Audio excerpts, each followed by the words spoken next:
Hello नमस्कार, मी सांची माझ्या चॅनलमध्ये तुम्हा सगळ्यांचं अगदी मनापासून स्वागत. सगळ्यांना सर्वप्रथम श्री स्वामी समर्थ. तुम्हा सगळ्यांचे चांगल्याची स्वामी महाराज पूर्ण करत ही स्वामींच्या चरणी प्रार्थना करते आणि आजच्या व्हिडिओला सुरुवात करते. संकटातून सोडवणारा आणि भक्तांना सन्मार्ग दाखवणारा भगवान शंकरांचा हा अत्यंत पवित्र ग्रंथ म्हणजेच श्री शिवलीलामृत ग्रंथ. शिवलीलामृत ग्रंथाचे पारायण कसे करावे याचे काही महत्त्वाचे नियम आणि अटी आपण या व्हिडिओमध्ये आज पाहणार आहोत. सर्वात पहिलं म्हणजे तुमचे मन अत्यंत पवित्र आणि शुद्ध असले पाहिजे. तुमचे विचार आणि तुमचे वर्तन सात्विक असावे. जर तुम्हाला मंदिरात जाणे शक्य नसेल तरीही तुम्ही घरीच अत्यंत भक्तिभावाने पारायण करू शकता. पारायणाला बसण्यापूर्वी भगवान शंकरांचा अत्यंत सुंदर मंत्र ओम नमः शिवाय या मंत्राचा जप आवर्जून करायचा आहे. पारायण सुरू करण्यापूर्वी प्रथम संकल्प करायचा आहे. शिवलीलामृत पारायण शिवकृपा प्राप्त करण्यासाठी केलं जातं. शिवलीलामृताच्या पारायणाने आपल्या इच्छा आकांक्षा पूर्ण होतात, आपल्या अडचणी दूर होतात, ऐश्वर्याची प्राप्ती होते. संतान प्राप्तीसाठी तुम्ही करू शकता किंवा घरामध्ये इतर काही अडचणी असतील, आजारपण असेल, कोणत्याही अडचणी असतील तर त्यासाठी तुम्ही हे पारायण नक्कीच करू शकता. एवढंच नाही तर तुम्हाला कर्जमुक्ती मिळते, आजारपणातूनही मुक्ती मिळते. कुठल्याही प्रकारची इच्छा मनात धरून जर का तुम्ही पारायण सुरू केलं तर शिवकृपेचा अनुभव तुम्हाला नक्कीच येतो. पण पारायण कसं करावं, या पारायणाचे नियम काय आहेत, ते कधीपासून सुरू करावं, चला सविस्तर आपण जाणून घेऊया. आपण व्हिडिओ स्किप न करता पूर्ण नक्की पहा. सबस्क्राईब केलं नसेल तर सबस्क्राईब सुद्धा नक्की करा. भगवान शंकरांना भक्ताच्या हाकेला धावून जाणारे मानले जाते आणि अत्यंत भोळे हे असे शिवशंकर आहेत. अत्यंत पवित्र असा हा शिवलीलामृत ग्रंथ आहे. शिवलीलामृत पारायण सोमवारी सुरू करून एका महिन्यात कोणत्याही सोमवारी पारायणाला सुरुवात करू शकता. येणाऱ्या सोमवारी सुद्धा तुम्ही करू शकता. कालपासूनच श्रावण सुरू झालेला आहे. येत्या सोमवारी पहिला सोमवार असणार आहे, तर त्या सोमवारपासून सुद्धा नक्कीच तुम्ही पारायण सुरू करू शकता.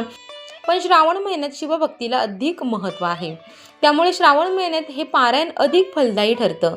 आता श्रावण महिना सुरू झालेला आहेच, तर श्रावण महिन्याच्या पहिल्या सोमवारपासून तुम्ही पारायणाला सुरुवात करू शकता. अगदी पहिला सोमवारच नाही तर श्रावण महिन्याच्या कोणत्याही सोमवारपासून तुम्ही प्रयत्न करू शकता. तर आधी पारायण करायचा दिवस निश्चित करा. एकदा दिवस निश्चित झाला की त्याच दिवशी म्हणजेच त्या दिवशीच्या सकाळी महादेवाच्या मंदिरात जाऊन महादेवांचे दर्शन घ्यायचे आहे. महादेवांना फुलं बेलपत्र वाहून प्रार्थना करायची आहे की आपल्या आशीर्वादाने आज मी शिवलीलामृत ग्रंथाचे पारायण सुरू करत आहे. माझे पारायण निर्विघ्नपणे पार पडू दे, कोणतीही अडचण येऊ देऊ नका आणि माझी मनोकामना पूर्ण करा, अशी प्रार्थना आपल्याला महादेवांसमोर करायची आहे. थोडासा नैवेद्य दाखवायचा आहे. घरी आल्यानंतरला देवापुढे बसायचं आहे. शक्यतो पूर्वेकडे तोंड करून बसायचं आहे. त्यानंतरला सर्वप्रथम संकल्प करायचा आहे. आपण हे पारायण कोणत्या इच्छेसाठी करत आहोत त्यासाठी आपण संकल्प करायचा आहे. जसं आपण गुरुचरित्र पारायण करताना जसं संकल्प करतो त्या पद्धतीने तुम्हाला संकल्प करायचा आहे. संकल्प केल्यानंतर पारायणाला सुरुवात करायची आहे. पण त्याआधी पारायणाला बसताना शुभ्र वस्त्र परिधान करायचे आहे. शुभ्र वस्त्र परिधान करून हे तुम्ही पारायण करू शकता. बसण्यासाठी योग्य प्रकारचे आसन आपल्याला घ्यायचे आहेत. आता शिवलीलामृत ग्रंथामध्ये एकूण 15 अध्याय आहेत. यात 7 दिवसांचे पारायण अत्यंत महत्त्वाचे मानले जाते. 7 दिवसांमध्ये प्रत्येकी 2 अध्याय याप्रमाणे तुम्हाला वाचायचे आहेत आणि 7व्या दिवशी 14वा आणि 15वा अध्याय वाचायचा आहे. अशा प्रकारे आपले पारायण पूर्ण करायचे आहे. आता हे पारायण कोणत्या वेळी करावे, महादेवांना प्रदोषकाळ हा अत्यंत प्रिय आहे आणि त्या दृष्टीने प्रदोषकाळ उत्तम. म्हणजेच प्रदोषकाळ म्हणजे काय तर सूर्यास्ताच्या आधीचा आणि नंतरचा काळ. साधारणपणे श्रावण महिन्याचा विचार केला तर श्रावण महिन्यात 6:15 किंवा 6:30च्या दरम्यान होतो सूर्यास्त होतो. तर साधारण 4:30 ते 7 हा प्रदोषकाळ होईल. या वेळेत तुम्ही पारायण करू शकता. काही जणांना सकाळी पारायण करायला आवडतं तर ते सुद्धा सकाळी सुद्धा करू शकता. पारायण करताना उपवासाचा सुद्धा नियम आहे. पारायण करताना उपवास करणे आवश्यक आहे. एक भुक्त राहावे. एक भुक्त म्हणजेच दिवसभरात एकदाच जेवायचं आहे आणि ते सुद्धा पारायण संपल्यानंतरच. या जेवणामध्ये कोणतंही अन्न ग्रहण करू शकता. फक्त सात्विक अन्न तुम्हाला ग्रहण करायचं आहे. मांसाहार तर आपण अजिबातच करायचं नाही आहे. सात्विक भोजन आपल्याला घ्यायचं आहे. कांदा लसूण विरहित आपल्याला भोजन करायचं आहे.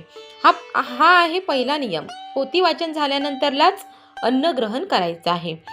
हे पारायण स्त्री किंवा पुरुष दोघंही करू शकता. भक्तीसाठी कोणतीही बंधनं नाहीत. पारायणाच्या काळात आपले आचरण सात्विक असलं पाहिजे. असत्य भाषण करू नये, कोणाला दुखवू नये, वादविवाद करू नये, कमी बोलायचं आहे. या गोष्टी नक्की लक्षात ठेवायच्या आहेत.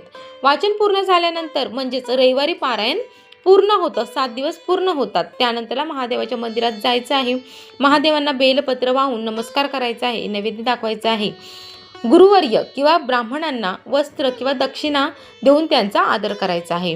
गरीब व्यक्तीला दानधर्म करायचा आहे. आपल्या इच्छेने, आपल्या ऐपतीप्रमाणे काही दानधर्म करणं शक्य असेल तर तो दानधर्म करायचा आहे. अशा प्रकारे पारायणाची सांगता आपल्याला करायची आहे. ज्यांना मंदिरात जाणं शक्य होत नसेल त्यांनी घरीच पूजा आपल्याला करायची आहे. पारायणाच्या काळात मानसिक आणि शारीरिक ब्रह्मचर्याचे पालन आवर्जून करायचं आहे. स्त्रियांनी पारायण सुरू करताना आपल्या मासिक धर्माचा काळ येणार नाही याची काळजी घ्यायची आहे.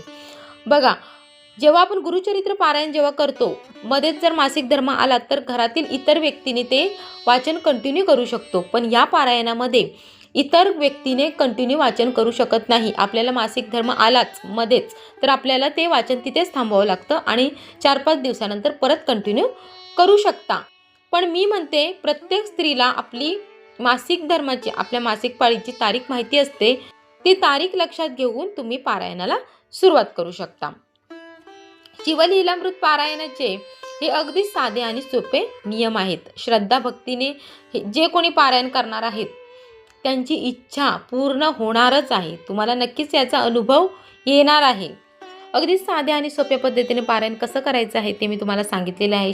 जे कोणी शिवभक्त आहेत त्यांनी तर पारायण करायचं आहेच, पण इतर कोणाची इच्छा असेल पारायण करण्याची तर ते सुद्धा नक्कीच करू शकता. आपल्या अडचणी दूर होण्यासाठी आपल्याकडून जेवढं शक्य होईल तेवढं आपल्याला सेवा करायची आहे. श्रावण महिन्यात केलेली सेवा अत्यंत महत्त्वाची आहे. जर तुम्ही सुद्धा महादेवांचे भक्त असाल तर कमेंट बॉक्समध्ये ओम नमः शिवाय नक्की लिहा. अशाच प्रकारच्या माहितीपूर्ण व्हिडिओसाठी माझ्या चॅनलला सबस्क्राईब करा. व्हिडिओ आवडला तर लाईक करा, शेअर करा. पुन्हा भेटू अशाच एका नवीन व्हिडिओमध्ये. तोपर्यंत धन्यवाद.